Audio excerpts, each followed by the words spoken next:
You are standing in a room full of people. Music is playing. Conversations are overlapping. Someone laughs nearby. And yet something inside you feels completely, utterly alone. Not sad exactly, just absent.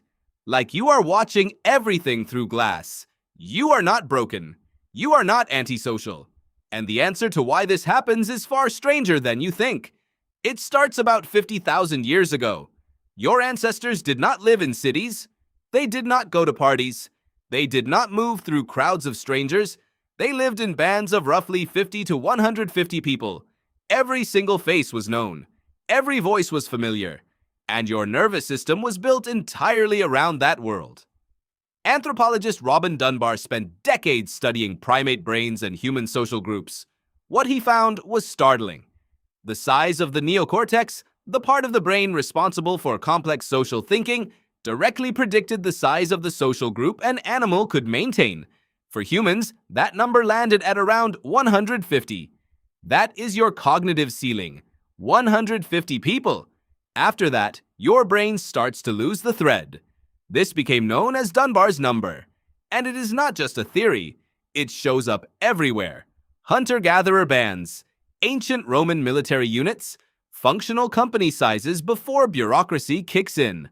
The average number of people most humans maintain meaningful contact with over a lifetime. 150.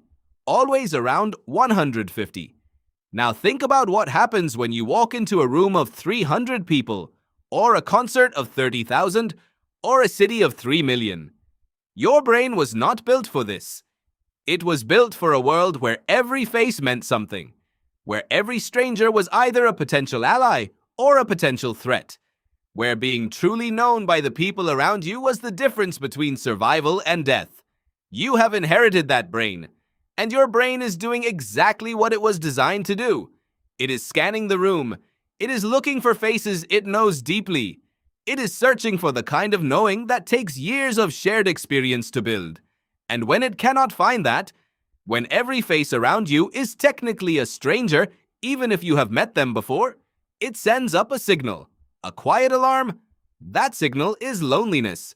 Neuroscientist John Cacioppo spent more than 2 decades studying loneliness at the University of Chicago. What he found contradicts almost everything people assume about the feeling. Loneliness is not caused by being alone. It is caused by feeling unseen, unrecognized, disconnected from the social fabric your brain expects to be embedded in. You can feel it in a crowd because a crowd is not a tribe. It is a collection of individuals who share physical space, but not history, not trust, not the specific kind of intimacy your nervous system is hungry for.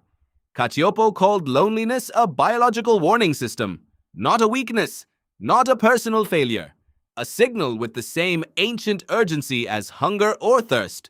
Your body is telling you that something essential is missing. Not proximity to people, proximity to the right people. People who know you deeply enough that your presence actually changes something for them. Here is where it gets even stranger. When your brain detects loneliness, it does not relax your guard around people. It does the opposite. Cacioppo's research showed that lonely individuals become hypervigilant to social threat. The brain starts scanning for rejection before it happens. It begins to interpret neutral expressions as cold, ambiguous situations as hostile, silence as disapproval. So the lonelier you feel in a room full of people, the harder it becomes to connect with anyone in that room. The very feeling you are trying to escape starts building the walls that trap you inside it. Your ancestors never had this problem. Not like this. In a band of 150 people, everyone knew your name. Everyone had watched you fail and recover. Everyone had shared food with you, slept near you, mourned with you. The social bonds were not chosen exactly. They were accumulated over years of shared survival. And because of that, they were deep. They were real in a way that a conversation at a party simply cannot replicate. Psychologist Susan Pinker documented something remarkable in communities where this ancient model still exists.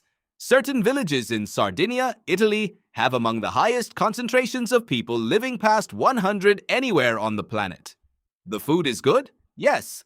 But what Pinker found was that the single strongest predictor of longevity in these communities was not diet or exercise. It was the frequency of face-to-face contact with people who knew them deeply. Real touch, real conversation, real witnessing. Your body counts those interactions. It uses them to regulate stress hormones, immune function, even gene expression. When they are missing, even in a body that is otherwise healthy, something begins to deteriorate. Loneliness, Cacioppo found, increases the risk of early death by roughly 26%. Videos बनाने हैं, Filmora है ना।